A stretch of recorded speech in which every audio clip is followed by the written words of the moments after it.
Hey, this is Gavin, and I heard the phrase, it sounds like gossip to me. So, what is gossip?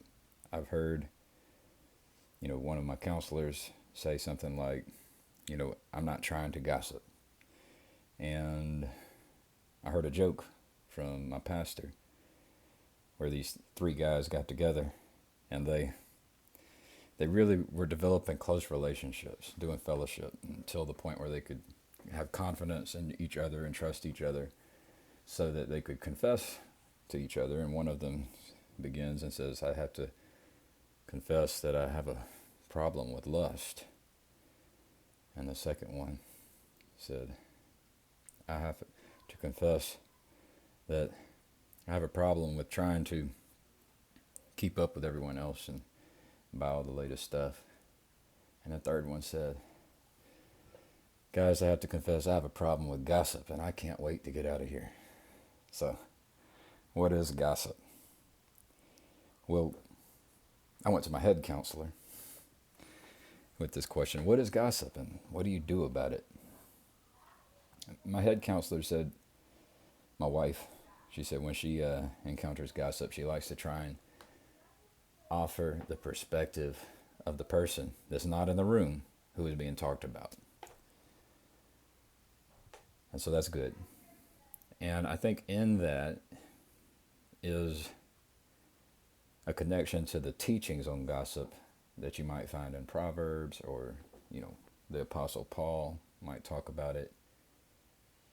And so the gossip, I think it's usually done behind someone's back. It's in private where you talk about someone else and they don't know you're talking about them. And so we have to watch out for that. Now, I think you can talk about people with the Holy Spirit and ask, what can we do to help? What can we do to help so and so whose family member just died or who lost their job? So there's the spirit where you can talk, you can conspire and become inspired to be of service. And then there's a way of speaking behind someone's back which can be divisive, which can cause relationships to disintegrate. And I think the Apostle Paul would call those people heretics. In his own language would be like heretikos or heretikulos or something, some Greek, but it means to divide one's brother. And so, to confess, I have done it, and I have done it accidentally. And so we have to be careful about it. And I'm going to be careful about it. The question that arose in my mind is, how do you talk about people on the internet? And so, in that video where I heard, quote unquote, that sounds like gossip to me, I did an mention the people that I was talking about so that they could be aware that I had talked about them, so that they would know that I was not talking about them behind their back. I'm the only one who knows the Spirit in me. And I do know that the Spirit in others will receive what comes out of my mouth in different ways. And so by tagging those people in my YouTube video, I gave them a chance to become aware of what I was saying and a chance to respond.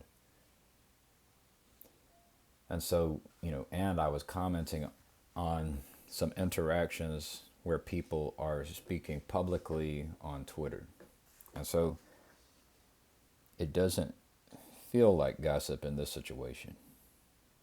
But I know that past Gavin had done things that were gossip, not proud of it, and was not intending to divide people my intentions were always trying to help improve an organization of people's ability to do good work. Now, just because that was my intention does not mean that I succeeded, because you can have good intentions and still cause problems. So, but I would just encourage people to try to have the Holy Spirit. Be very careful about the power of the tongue. You have to be careful about it in public, because on the internet there's so much reach. And so if you defile with your tongue on a platform, it can have a larger impact. But you can also defile in secret with other people, and that can be corrosive and cause disintegration of, relationships if you're not careful. And so, yeah, my head counselor, she says when you encounter gossip, what she likes to do, she doesn't like when she's around it, but what she feels called to do when it happens is to try and represent the perspective of the person who is not there, who is being talked about, and try to do that and represent that person as best as possible. And what happens when you do that is it can undermine, the lie, the hallucination that group of people can tell themselves when the person they're talking about is not in the room. And so, try to remember and love the person you're talking about. I think that's key. When you're talking about someone, if you are not experiencing unconditional love for that person, you might want to watch your mouth. So, if you don't have that unconditional love, then you might not want to talk about people. You might not want to talk about the person that you don't love,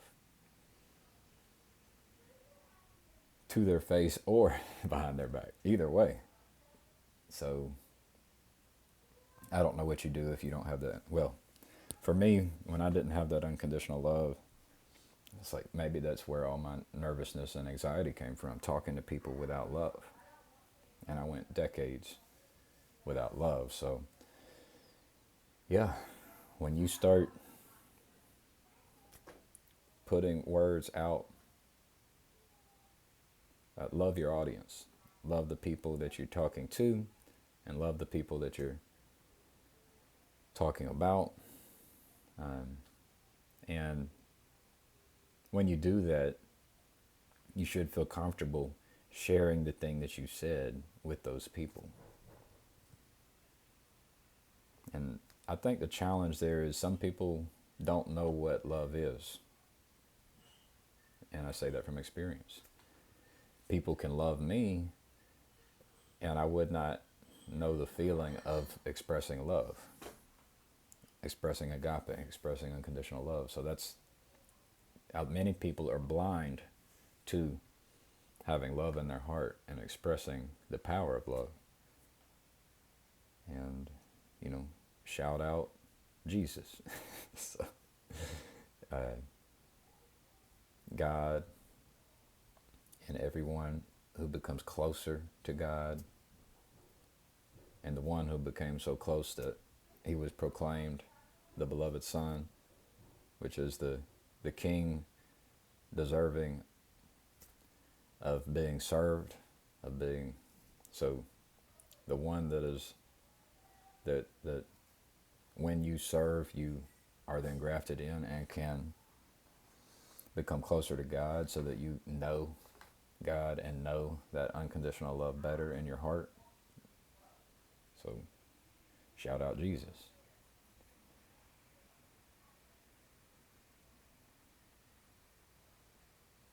And so if you have not accepted Jesus as your king, um, be very careful about talking about other people.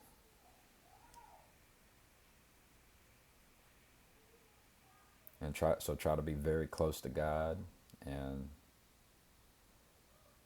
accept Jesus as your king, and be in that kingdom before you go trying to talk about people to their face or behind their back or anything.